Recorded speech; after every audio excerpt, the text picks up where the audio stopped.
चढ़ाने का भी एक तरीका होता है, समझ में आता है? सीधा बेलपत्र और उल्टा बेलपत्र समझ लेना, बहुत अच्छे से समझिएगा।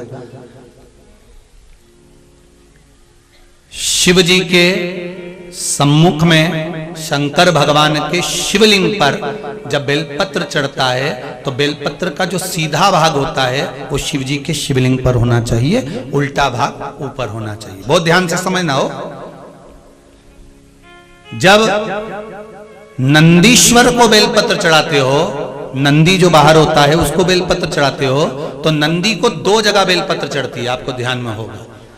पहली बेलपत्र नंदी को जब चढ़ती है तो नंदी के सामने चढ़ती है, तो उसका बेलपत्री का जो डंडी का मुख है वो नंदी की ओर होता है और बेलपत्री की पत्ती का मुख शंकर जी की ओर होता है।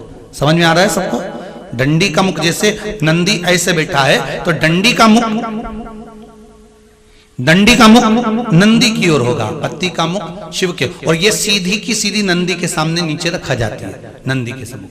और एक बेलपत्र जब नंदी के ऊपर चढ़ती है तो डंडी का मुख शिव जी के ऊपर होता है और इस पत्ती का मुख नंदी के सिर पर नंदी की ओर होता है। ये दोनों में बहुत अंतर है महाराज।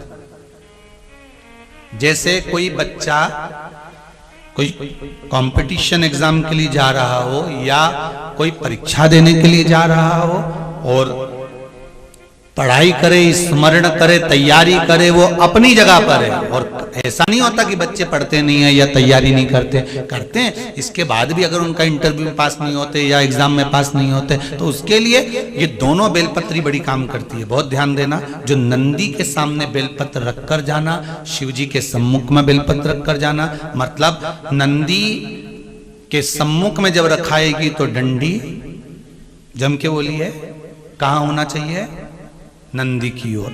और जब ऊपर रखाएगी तो डंडी शिव की ओर हो। ये दो बेलपत्र रखकर शिव जी का स्मरण कर कर जाएं, कार्य सफलता की ओर बढ़ता है। कोई काम के लिए आप जा रहे हैं तो उसमें सफलता मिल जाती है, उसमें सफलता प्राप्त हो। शिव जी को बेलपत्र चढ़ा रहे हो, जो चिकना भाग है, सीधा भाग शिव जी के ऊपर,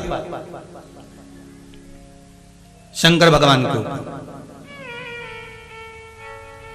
थाली में अगर शिवलिंग का निर्माण कर रहे हो, पार्थिव शिवलिंग का निर्माण कर रहे हो, तो थाली में जब बेलपत्र रखोगे तो सीधी रखोगे, फिर उसके ऊपर शिवलिंग का निर्माण करो। अगर आप निर्माण करते हैं पार्थिव शिवलिंग का और बनाते हैं बेलपत्र का नीचे, महाराज